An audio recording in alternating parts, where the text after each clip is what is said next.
Hey, do you like slavery, racism, or getting mauled to death by giant flesh-eating spiders? Too bad, welcome to Kenshi. Kenshi, a game, a lifestyle, a broken mirror shoved into society's face, where trying to game end yourself in the first 2 minutes is a perfectly viable way of playing the game.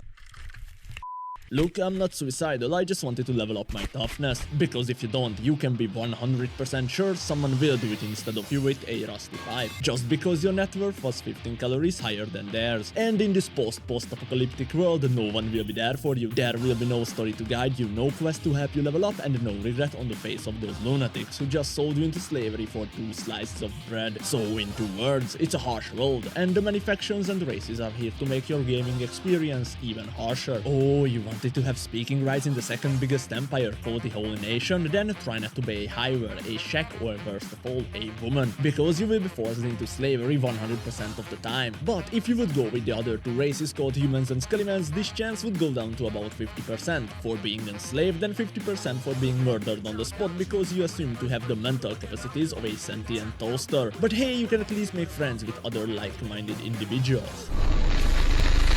Well, on second thought, maybe I don't want to. And luckily we don't have to, because someone at the character creation menu made sure we can. Because out of the 13 starting scenarios, I have chosen to go with the one where our small group of friends were ambushed by slave traders on a quick resupply run on Holy Nation territory. And this encounter started with most of them dying, though some managed to get away, and ended with us receiving a new job title under the name Obedient Slave. So, formerly known as Big John, Slenderman for friends, is now one of the many unpaid workers building a pointless statue in Rebirth, where a friendly hiver approached him one day named Little Tim, and the 2 became best friends, swearing on each other's life that if one day one of them escapes, he won't leave the other behind. And this is where our story begins.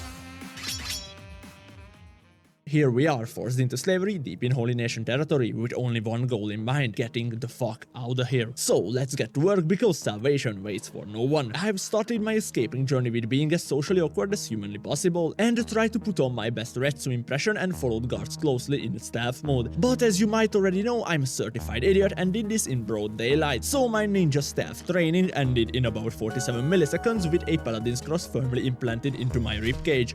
Luckily, they value their slaves' lives higher than 2 rolls of toilet paper, so every time I get beat up, we at least get stitched together by a dozen paladins before we get thrown into the naughty corner, where we can spend the next 20 hours watching lockpicking lawyer videos and master the art of having a sexual intercourse with a keyhole. After about 2 to 3 days of getting first-hand plastic surgery by the guards' cleavers, a silver lining occurred. Little Tim got assigned to an iron node located on the outer skirts of the mines. This meant we only had one mouth to shut about our escape attempt. I immediately looked for a safe spot far up in the mountains, put on my best Forrest Gump impression, and spent around 27 minutes clicking in circles and injecting painkillers directly into my pulmonary arteries. Because you won't feel the pain of your lungs giving up on you if your brain can't even register their existence in the first place. So after 30 minutes of cartilage wearing my right pointing finger, Little Tim had the athletic stats of a European Football League goalkeeper. This wasn't even close to being enough, but our nutrition score said otherwise. If we would spend around 10 more minutes running around like a maniac, we would risk entering an eternal slumber called chronic debility. So I moved over to plan B and stared at the guards for about 45 minutes without moving a muscle. This helped me save a ton of nutrition while I have leveled up my stealth. But with my nutrition score reaching critical levels, I had no choice but to make a run for my freedom with 80 stealth and 40 athletics. Although these stats were just a little too short for success, and Tim got absolutely manhandled by a dozen Okey, escaping slaves don't deserve the right for life. So after 27 accidental knife stabs, the guards leave Tim's body in the dust for decomposition. But this little bugman was carved out of a harder type of wood than most hivers, and after 4 minutes, he regained consciousness. With this chain of events, Little Tim was now an escaped slave who had to leave Holy Nation lands as soon as possible. And there was only one place where a misfit like him could go. Deep within the Foglands, a city resides, acting as refugee for vagabonds, wanted criminals, and cold-blooded killers. Mongrel is a town made by thieves and outcasts, where no faction has any form of power, the perfect hiding place for a dead man. So I wasted no time and started making my way through the fog into Mongrel. When I arrived, I had around a dozen fogmen chasing team for his nutritious limbs, so I have led the gate guards to deal with them. After the guards decimated the fogmen population, I have ventured out and collected the scraps of the corpses, alongside with 2 prince heads which sold for a solid 12,000 cats. After getting a feel for the town, I have helped myself into the storage crates of the local populace, and pawned everything I have gathered to the shinobi thieves after I bought into their Ponzi scheme. Then went outside and nearly got cannibalized by a local fogmen group. Luckily, internal bleeding got to his vital organs before his teeth reached mine, so it was all good. After I've sold all the stuff I've gathered of the nearby fogmen corpses, I felt like it was time to leave Mongrel and head for the border zone, in specifically Squinn. I don't know why, I just love this place. It's chill, you can buy a house here, and the shack guards are really friendly as long as you pretend to be an honorable warrior who wants to meet his end in honest battle. Okay, don't get it twisted, I don't. But we can make up that illusion while we transform our manual labor into copper ore and then sell that ore for 200 cats a piece to the locals so we don't starve to death.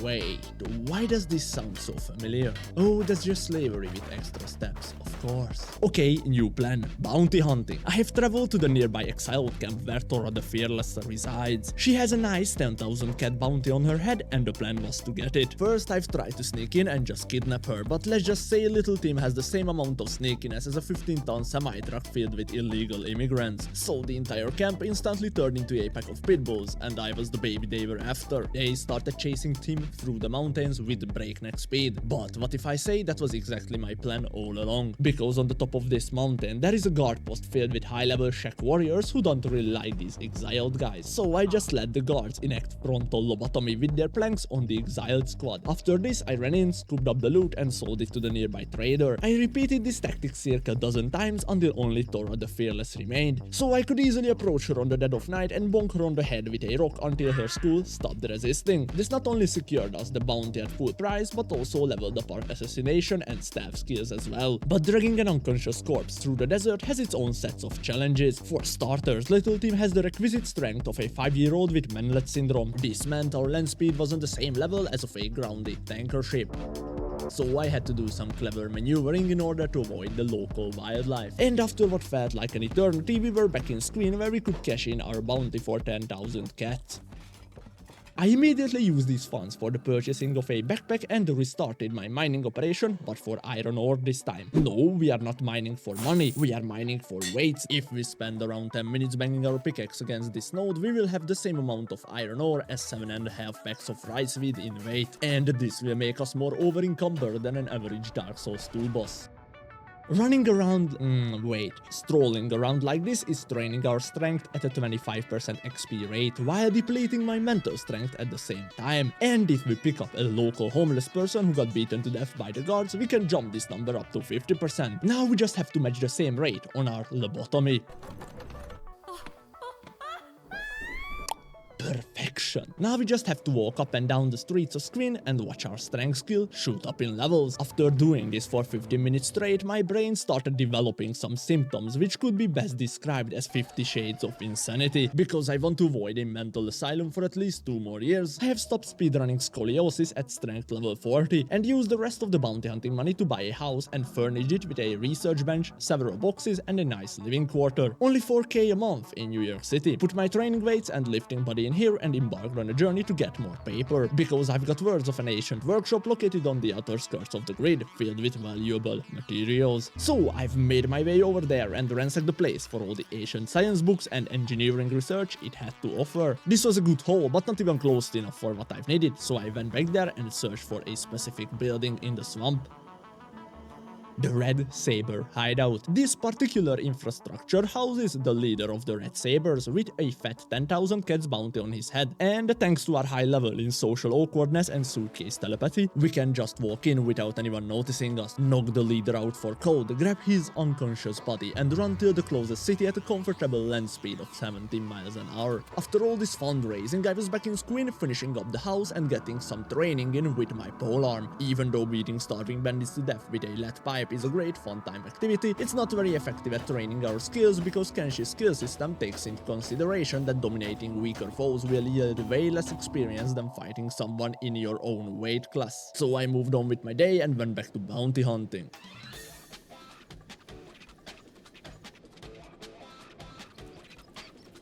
Our next target was Ghost, an escaped outlaw who lived in a rundown camp next to the swamp. I could have used the same tactic I've used on the Red Saber to acquire him, but his followers had kinda valuable weapons, so I have started with knocking them out first, stole their cutlery, and then waited for them to regain consciousness, so I could beat them up with my rusty pipe. This way I've got the money for their weapons, Ghost's welfare package, and even leveled up my combat skills. I've traded in Ghost's beat up body at the Squinn police station and spent all that money on establishing a scholarship in research and development. Then I lobbied myself into my own scholarship and started researching all kinds of technologies, such as protective walls, basic agriculture, and Gatling guns. While Tim was busy beating his hiver head against the pages of countless research books, the guards were busy beating their cleavers into the rib cages of some dust bandits, so I went outside, scooped up a crippled bandit off the street, healed him back up, and waited for him to regain consciousness. Once he started playing dead in my living room, he was ready for my devious acts. I went over to him, stop time, Dio style, tapped myself into his inventory and started stealing his belongings. After taking and putting back his weapon into his inventory about as many times as the British were responsible for the creation of a national holiday, my thievery skill leveled into the low 90s, and with all my sketchy skills being on the same level as a cardboard box hugging maniacs, Tim was ready to graduate into public menace, meaning he could walk up to you on the street, start up a conversation, steal your pants, unlock your phone, take a selfie, jack you off, knock you out, and sell your organs before you could even notice he's even there. So using these skills, we were able to break into highly guarded ancient labs and ransack the places for the valuables hiding deep inside. Power cores, ancient science books, or robotic muscle tissue, whatever it was, it found a new home inside my backpack. And after repeating this journey to the grid a couple of times, we were sitting on a pretty good amount of cats. So I used these cats to purchase all the building materials this land had to offer, and started making my way over to one of the most broken base building spots in the game, Shem. Shem is located in the central area of the map, where no major faction has any influence. Probably because none of them wants to deal with flesh-eating giraffes who can run at the speed of sound. But if we look past this minor inconvenience, it's a place filled with resources, good enough soil for us to start growing and manufacturing our own bread supply, and pawns which are crucial for base defense. Okay, you are now probably asking yourself, how?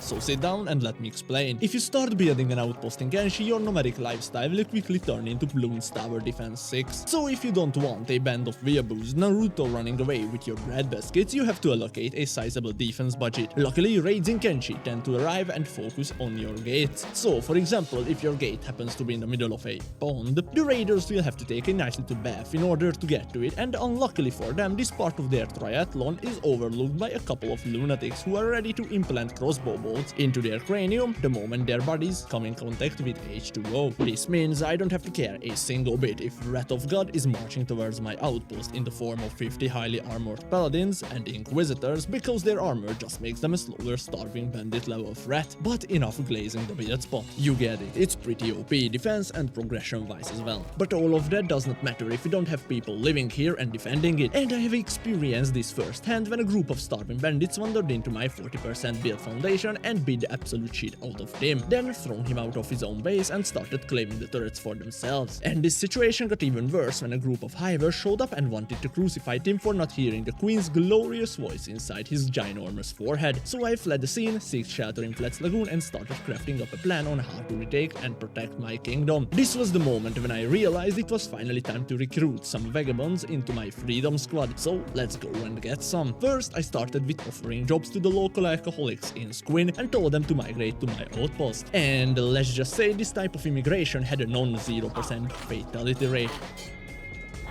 Then I bought a Brahmin to be able to carry all of my base building supplies with ease.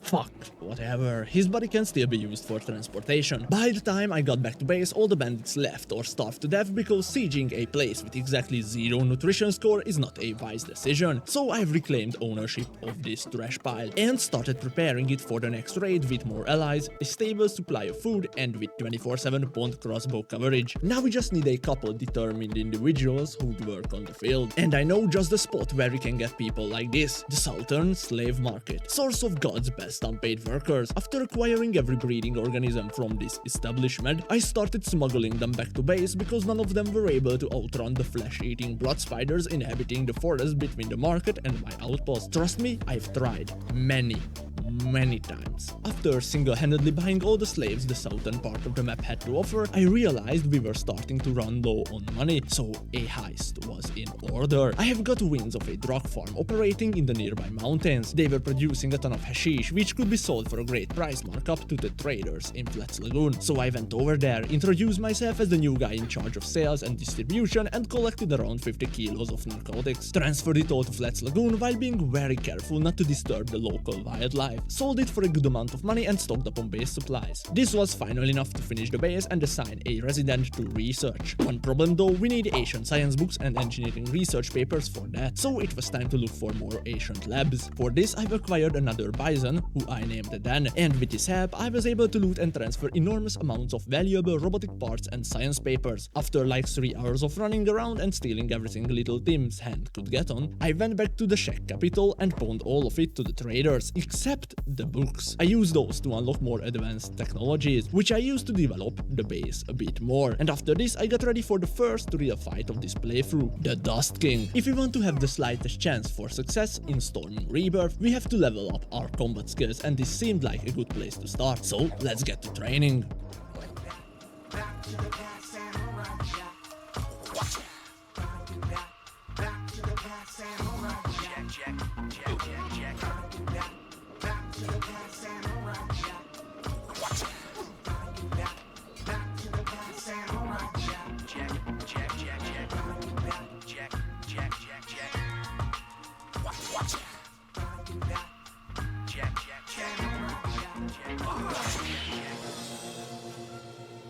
After 30 minutes of getting my ass cheeks spread and getting crossbow bolts sent into places where the sun don't shine, the Dust King was down and we were richer with 35k cats. Honestly, the money was nice, but I already had a better source of income. The training, on the other hand, was not so great. Team has gotten a little bit stronger, but considering I had to level up like 10 more walking sacks of hay bale, this method just simply won't do. So I went back to base and started pondering when the solution showed up on our doorstep. Okay, to be more specific, it knocked down our doorstep and started giving my base dwellers a good amount of combat training. A little too much combat training. Okay, way too much combat training. You can stop now. No.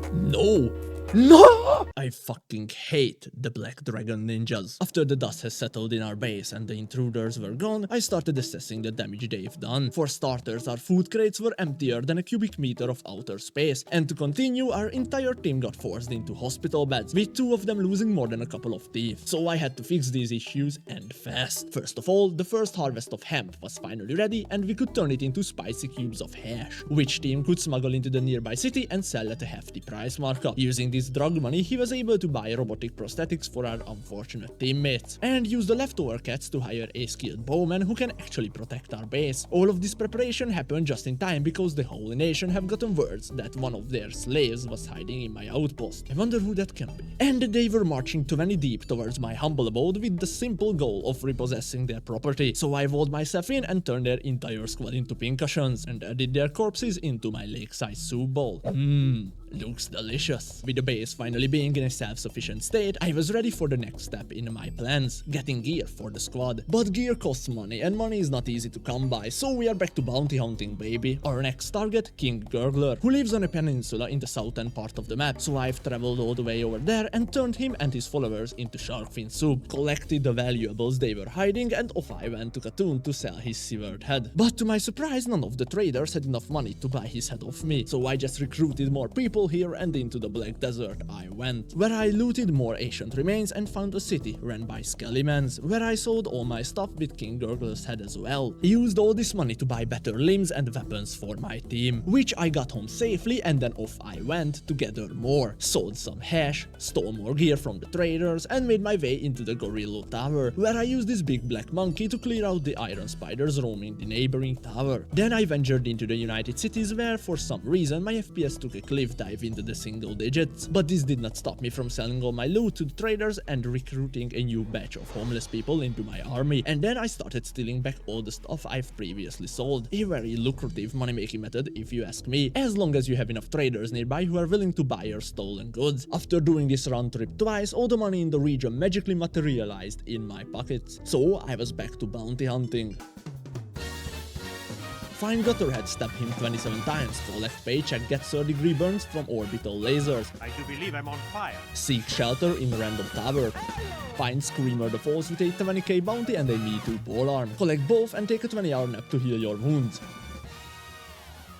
After all these shenanigans, I was back to stealing, looting and selling. This went on for about 10 hours until I've made my way into the Ashlands, one of the highest level zones in the game. It's filled with armies of trolls in higher tier armor, robotic monstrosities and a collection of highly valued artifact items. But thanks to our insanely high stealth skills, this zone did not cause any troubles and I was able to collect a lot of valuable technology, which I sold in Catan and used the money to buy more equipment. Then I've just spent about 6 to 7 hours gearing up my team and training them in various weapon arts. I even went back to Black Desert City and dropped around 400k cats on the best weapons money can buy. Now we just have to level up the squad so they can actually use them. I started with training everyone in the strength department so they could at least wield their weapon of choice. Then I was back in the Ashlands collecting higher tier armor for everyone. I returned to base and geared up my squad in one of the highest tiers of armor and weaponry this land can offer. But this still might not be enough and I'm not gonna take any chances. So I've stockpiled up around 200,000 cats for our final weapon. I will go around the world and recruit as many mercenaries as many I can find. After having around a small city's worth of people follow me for their paycheck, I felt like it was time to storm Rebirth and free our friend alongside with all the other slaves. So I've gathered my team and into the Holy Lands we went. After one whole day of traversing enemy territory, we were mere steps away from our destination, so I took one final look at the squad and into the bloodshed we went.